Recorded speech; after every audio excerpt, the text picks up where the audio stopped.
నేను పాలిటిక్స్‌లోకి వస్తానని నేను అనుకోలేదండి. రావాలని కూడా ఆహ్, అంటే జనరల్‌గా నాకు రాజకీయం భయమండి. హ్మ్. చాలా చాలా భయం. ఎందుకు అనంటే ఒకసారి నేను చెన్నైలోని మెడ్రాస్‌లో ఉన్నప్పుడు రామారావు గారు తెలుగుదేశం పెట్టిన తర్వాత అసెంబ్లీలో మీకు తెలిసే ఉంటుంది బాంబ్ బ్లాస్ట్ అయింది. హ్మ్. ఎవరో చనిపోయారు ఎమ్మెల్యే ఎవరో. రామారావు గారు కూడా ఉన్నారు ఆ టైంలో. హ్మ్. అది చూసిన తర్వాత అమ్మో! రాజకీయాలు రామారావు గారు ఒక ఆర్టిస్ట్‌గా ఎంత హ్యాపీగా ఉన్నారు. పాలిటిక్స్‌కెళ్ళి ఇంత సఫర్ అయ్యారు. అయ్యో! అమ్మో! అని భయపడ్డాననమాట. సో, ఒకరోజు నేను జయప్రద గారింటికి వెళ్ళినప్పుడు తను చెప్పింది, నేను రాజకీయంలో కంటే నేనన్నాను, "అయ్యో! అక్క వెళ్ళొద్దు. వెళ్తే ఈ బాంబ్ బ్లాస్ట్" తెలీదు కదా నాకు. ఈ బాంబ్ బ్లాస్ట్‌లు ఇవన్నీ ఉంటాయి. డేంజరు. పాలిటిక్స్‌కెళ్ళొద్దు అని నేను పెద్ద అడ్వైస్ ఆవిడకి. ఆవిడ ఈ పాలిటిక్స్ రాకముందు సంగతి చెప్తున్నా. అంత భయం అన్నమాట నాకు పాలిటిక్స్ అంటే. బికాస్ అక్కడ ఏంటంటే నీతి నియమాలు ఉండవు అనేది ఎక్కడో ఒక ఫీలింగ్. మనం సేవ చేయాలనుకుంటే రాజకీయాల్లోనే ఉండక్కర్లేదు. మనం ఎక్కడైనా సేవ చేయొచ్చు అనేది ఒక ఫీలింగ్. ఈ ప్రాసెస్‌లో నేను హెల్పింగ్ హ్యాండ్స్ అని ఒక ఎన్‌జీఓ స్టార్ట్ చేశాను. Hmm. It is a multiple NGO. దీనికే చేస్తాను అనేది కాదు. హ్మ్. ఒక బాండెడ్ పేరెంట్స్ ఉంటారు, బాండెడ్ కిడ్స్ ఉంటారు, or they have some rehabilitation kids, or ఆర్థికంగా స్తోమత లేని వాళ్ళు ఉంటారు చదువుకి పెళ్ళికి. So I want to do multi purpose ఇది అని స్టార్ట్ చేసి I started serving everybody. Medical కూడా, హెల్త్ అన్నీ చేశాను. ఎవరో మీలాంటి వాళ్ళు ఒక సజెషన్ ఇచ్చారు. అప్పుడు రాజశేఖర్ రెడ్డి గారు సీఎంగా ఉన్నారు. హ్మ్. కవిత గారు అంటే నేను ఆ టైంలోని డౌన్ సిండ్రోమ్ స్కూల్స్కి అనుకుంటా ఎక్విప్మెంట్స్ ఇచ్చాము హ్మ్. కదా. ఎక్విప్మెంట్స్ వాళ్ళకి ఏమంటారండి, ఫిజియోథెరపీ అవును. ఎక్విప్మెంట్స్ నేను సప్లై చేయడం జరిగింది. ఆ టైంలో నన్ను చీఫ్ గెస్ట్‌గా పిలిచారు. పిలిస్తే ఒక father and mother and they have both children. So Down syndrome children అనమాట. So and that is the day, it was so painful. The kids are very big children. I know ఎంత వాళ్ళు ఆ పిల్లల్ని పెంచడానికి how much they might have పేరెంట్స్‌కి suffered. చాలా కష్టం అండి. సో మనసు కష్టం. I felt as I have to be with this kind of people and help them out. అంటే నేనేదో కోటీశ్వరాలనని కాదు.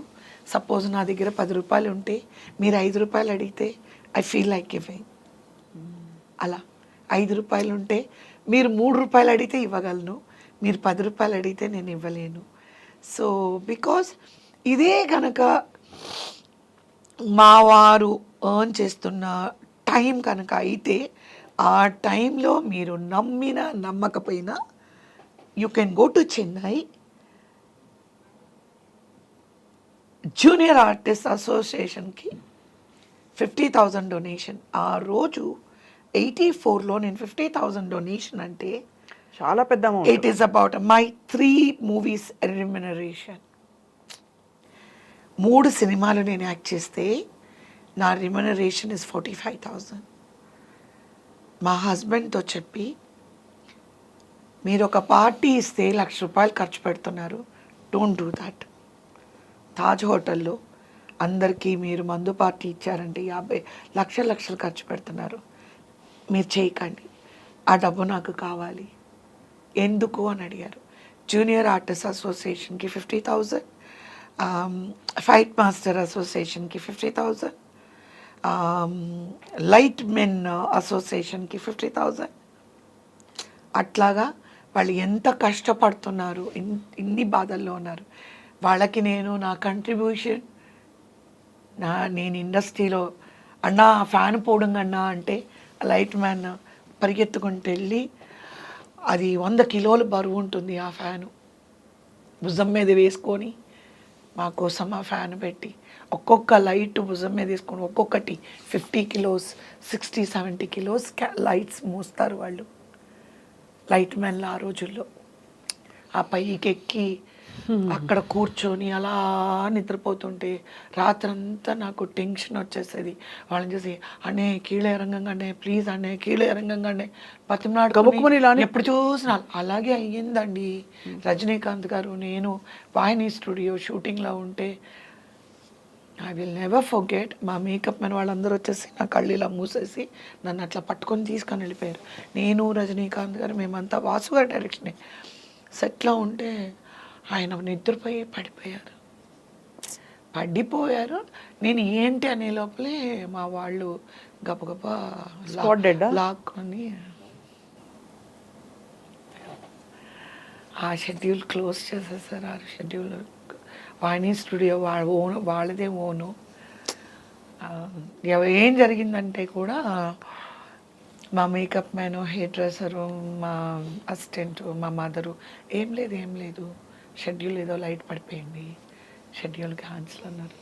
ఆ తర్వాత నేనే అయితే అందరూ నన్ను ఎలా అంటే ఎప్పుడు చూసినా అది అప్పుడే పుట్టిన పాపలాగా నేను కొర్రుకోండి పొమ్మ అంటారు, నాకేం చెప్పరు. సో ఇలాంటివన్నీ చూసి ఇప్పటికీ కూడా నాకు నేను ఎప్పుడు షూటింగ్ చేసినా కూడా ఏ సినిమా చేసినా రీఎంట్రీలో end of the schedule, end of the movie closing టైంలో అందరికీ బట్టలు కొనిస్తానండి. టెక్నీషియన్స్కి, లైట్ మెన్లకి. టీవీ సీరియల్లో కూడా ఇస్తాను నేను. సపోజ్ ఈ టీవీ సీరియల్ నేను కంటిన్యూస్గా చేస్తున్నానంటే ఐఎమ్ నాట్ రిచ్. మా వారు ఉన్నప్పుడు ఎస్, మా వారు బిజినెస్ చేసేటప్పుడు ఎస్, బట్ ఇప్పుడు he lost lot of money and know, in I know, business it's very he lost lot of money, almost 140 పైనే. ఓకే, మళ్ళీ మనం మాట్లాడుకోకర్లేదు. Okay, money is not everything. 100 కోట్లు పోయిందా? ఆల్మోస్ట్ ఒకేసారి 132 crores పోయింది. మీ వారిది పాండిచేరిలో, రాజమండ్రి నర్సాపురంలోని. అది పెద్ద దెబ్బ అయింది మాకు. అది ఏ ఇయర్లో మీరు పాలిటిక్స్కి రాకముందా? రాకముందు 2005 and 4, and then he became hysterical. He had a brain hemorrhage. He went into the deathbed. God maybe felt for me and మళ్ళీ ఆయన నాకు తిరిగి ఇచ్చాడు. మళ్ళీ ఓకే. సో మనీ ఒకటి స్వప్న గారు, నాది చిన్న ప్రపంచం and simple life, simple world. చిన్న ప్రపంచం నాది. నా ప్రపంచంలో ఎవరంటే నా వారు, నా 3 పిల్లలు. చిన్న ప్రపంచం. I will see heaven in it. It was a very hard Small life. I don't say small life. నాది చాలా చిన్న ప్రపంచం. ఆ చిన్న ప్రపంచంలో తమ్ముడు ఐ సీ ఎంటైర్ వరల్డ్. అంత ప్రాణం నాకు. పెళ్ళి కాకముందు అది ఇందాక మీకు చెప్పబోయాను, మర్చిపోయాను ఆ పాయింట్. మీరు మా బ్రదర్ గురించి మాట్లాడినప్పుడు, మ్యారేజ్ అయిన తర్వాత మా వారికి ఒక కండిషన్ పెట్టాను, నేను పిల్లల్ని కనను అని. మెయిన్గా మా అత్తగారే 1 year లోపల అదే ఇమ్మీడియట్గానే ప్రెగ్నెంట్ అవ్వాలి, అప్పుడే పిల్లలంతా హెల్తీగా ఉంటారు మా అత్తగారు చెప్తే నేను ఆవిడతో ఏం మాట్లాడలేదు. మా మదర్ కూడా ఫెల్ట్ ద సేమ్ థింగ్. నేను మా వారితో అన్నాను, with one condition, I'll get married and I don't want to give birth to children. ఆయనకు అర్థం కాలేదు ఏంటి అని, ఎందుకు అలా చెప్తున్నాను అని. ఆయన ఏదో జోక్ చేస్తున్నాను అనుకున్నారు. పెళ్ళైపోయింది. దెన్ మా మదర్తో కూడా చెప్పాను, అమ్మ నేను పిల్లలంతా నేను కలను అని. ఎందుకు అని అంటే, పుడితేనే కదా చనిపోతారు, పుట్టకపోతే చనిపోరు కదా. అంతా తల్లి ఎంత కష్టపడి ఉంటే ఆ మాట. తమ్ముడి ఇన్సిడెంట్ వల్ల అలా అనిపించింది మీకు. అమ్మ ఇలా కొలాప్స్ అయిపోయారు చూశారు కాబట్టి. అంటే నాకు తెలీదు, innocently I said see death will come when use the birth is there, right కదా. పుట్టకపోతే నేను అమ్మతో అన్నాను, తమ్ముడు పుట్టాడు కదమ్మా, అందుకే కదా చనిపోయాడు. మళ్ళీ మనము ఒక ప్రాణం తీసుకొచ్చి ఆ ప్రాణం ఎప్పటికైనా చచ్చిపోవాలి కదా. వద్దు, పుట్టును వద్దు, చంపను వద్దు, రెండు వద్దు, అసలు వద్దు. ఎందుకు ఇలాంటి ప్రపంచంలోకి.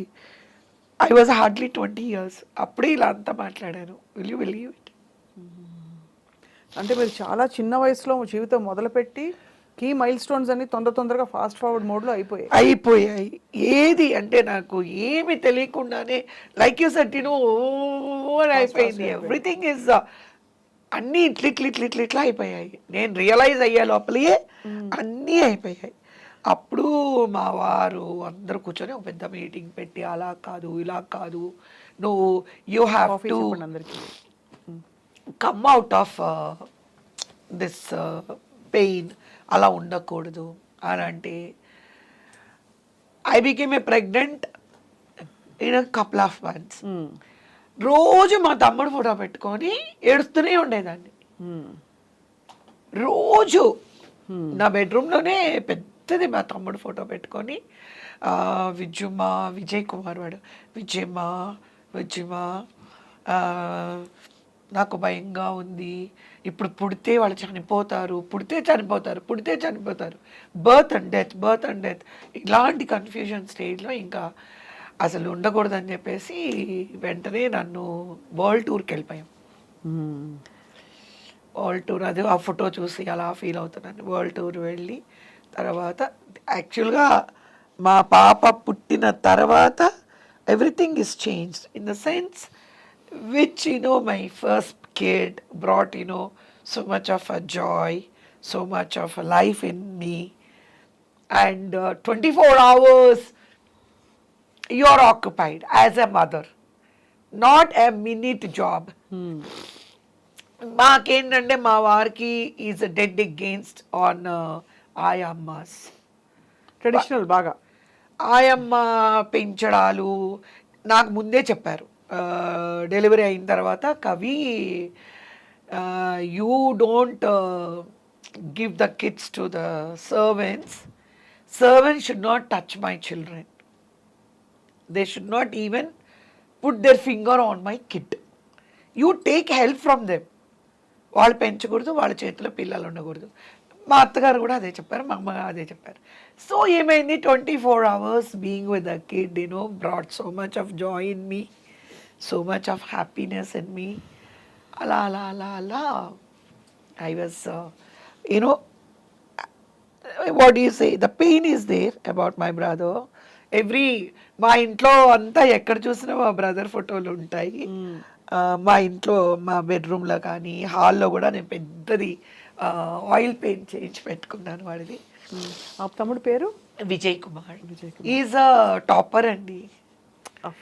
He's a topper. He was studying in Ramakrishna Mission School in Chennai, Pangal Park. అద్భుతంగా అసలు ఎన్ని సంఘటనలు చూశారు, ఎంత మోసారు, ఎంత భరించారు. కానీ మీరు ఎన్జిఓ పెట్టి మీకు పాలిటిక్స్లోకి రావాలనే ఆలోచన ఎలా? నేను ఎన్జిఓ పెట్టినప్పుడు అదే నాకేంటంటే చాలా చేసినప్పుడు మీలాంటి వాళ్ళు why don't you go for a bigger platform అంటే ఏంటి అని అడిగా. రాజకీయంలోకి వెళ్తే మీరు ఇలాంటివి ఏమైనా పాలసీస్ కొంచెం జనరల్గా వీళ్ళకి హెల్ప్ లేదండి, ఏ గవర్నమెంట్ కూడా చేయడం లేదు.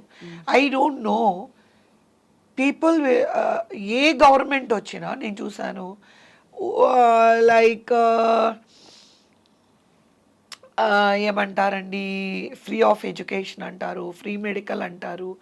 కానీ ఎందుకు ఏ గవర్నమెంట్ కూడా ఇలాంటి పిల్లలకి ఒక ఇన్స్టిట్యూషన్ ఎందుకు పెట్టడం లేదు? సి వరల్డ్లో where is the best institution అని తెలిసినప్పుడు I came to know it is in England, in London. నేను అక్కడికి వెళ్ళా. నేను అక్కడికి వెళ్ళి ఎలా అలాగా 100 ఏకర్స్లో ల్యాండ్లో మీరు నమ్మరు, ఎలా అంటే నాకు అది చూసిన తర్వాత అరే నేను రీహెబిలేషన్ అయితే బాగుండేమో అనిపించింది. యూ వాంట్ బిలీవ్ అండి, ఎంటర్ అయిన తర్వాత అసలు ఎటువంటి రీహెబిలేషన్ కిడ్ కూడా will become alert and very అంత అలాంటి చూసి ఏం చేశాను, ఓకే నేను ఎందుకు ఇది స్టార్ట్ చేయకూడదు హైదరాబాద్లో అని చెప్పి వీళ్ళు కూడా అలా అనేటప్పటికీ నేనేమనుకున్నాను, రాజశేఖర రెడ్డి గారి దగ్గరికి వెళ్ళి నన్ను ఎవరో అంటారు కదా 5 ఏకర్స్ ఇస్తారంట, మీరు 5 ఏకర్స్ అక్కడ 100 అంటే అది ఇంగ్లాండ్ లండన్, అది ఇక్కడ మీరు 5 ఏకర్స్ మీరు అప్లై చేయొచ్చు తీసుకుని నేను ఆల్రెడీ మాట్లాడుకొని వచ్చాను, ఆ ఫార్మేట్ తీసుకొని వచ్చి వాళ్ళే సెట్ చేసిస్తారు మనకి. సెట్ చేసి లైక్ నేను చాలా హోంవర్క్ చేశాను, సెట్ చేసి దాన్ని అది ఒక అంటే I don't want to reveal anything because A government అయినా సపోర్ట్ చేస్తే I want to do this, so I don't want to reveal lot. మీకు ఒక చిన్న ఇది మాత్రం చెప్తాను, ఆ ఫార్మేట్ నా దగ్గర ఉంది. అది కనుక నేను ఏ గవర్నమెంట్ అయినా నాకు సపోర్ట్ చేస్తే definitely that is my life ambition. Mother Teresa గారు కలకటాలో ఎలా చేశారో అలాగా డెఫినెట్లీ నా జీవితాంతం నా పేరు మాత్రం ఉంటుంది. అది నేను గొప్పగా నేను చెప్పగలను. ఆ ఉద్దేశంతోనే నేను రాజశేఖర రెడ్డి గారిని వెళ్ళి కలిశాను, ఫార్మేట్ ఇచ్చాను నేను. అంటే ఫార్మేట్ కాదు, లైక్ నేను పలానాది చెయ్యాలి అనుకుంటున్నాను అని చెప్పి నేను ఆఫీస్లో ఇచ్చాను. అది నాకు తెలీదు, ఈ రాజకీయాలు నాకు తెలీదు, న్యూస్ ఛానల్స్ కూడా నాకు ఎప్పుడు నేను చూడను, నాకు తెలీదు, న్యూస్ ఛానల్స్ గురించి కూడా తెలీదు. నేను అరకులో షూటింగ్లో ఉన్నాను, ఈ షూటింగ్లో ఉన్నాను, ఫోన్లో పనిచేయవు అక్కడ, ఓన్లీ బిఎస్ఎన్ఎల్ పనిచేస్తుందంట, ఎయిర్టెల్ పనిచేయదు, నాది ఎయిర్టెల్ అనమాట.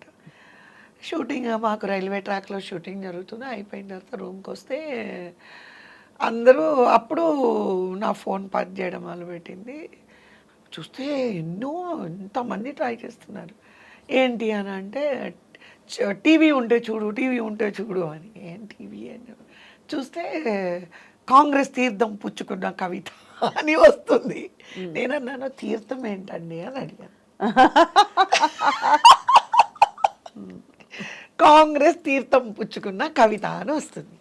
నేను ఏంటి తీర్థం పుచ్చుకోవడం ఏంటి అని ఎవరో పక్కన ఉన్న వాళ్ళని అడిగితే రుద్రరాజు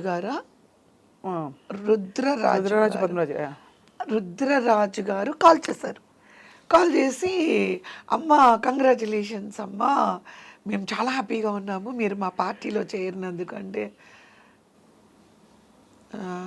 అన్నాను, నాతోనే మాట్లాడుతున్నారా అండి, నేను కవిత మాట్లాడుతున్నానండి, ఆర్టిస్ట్ అండి, సీనియర్ యాక్ట్రెస్. అమ్మా మీతోనేనమ్మా, ఇప్పుడే చూస్తాం న్యూస్లోనే. నాకేమీ తెలియదండి, నేనేమో ఇక్కడ అరకలో షూటింగ్లో ఉన్నా.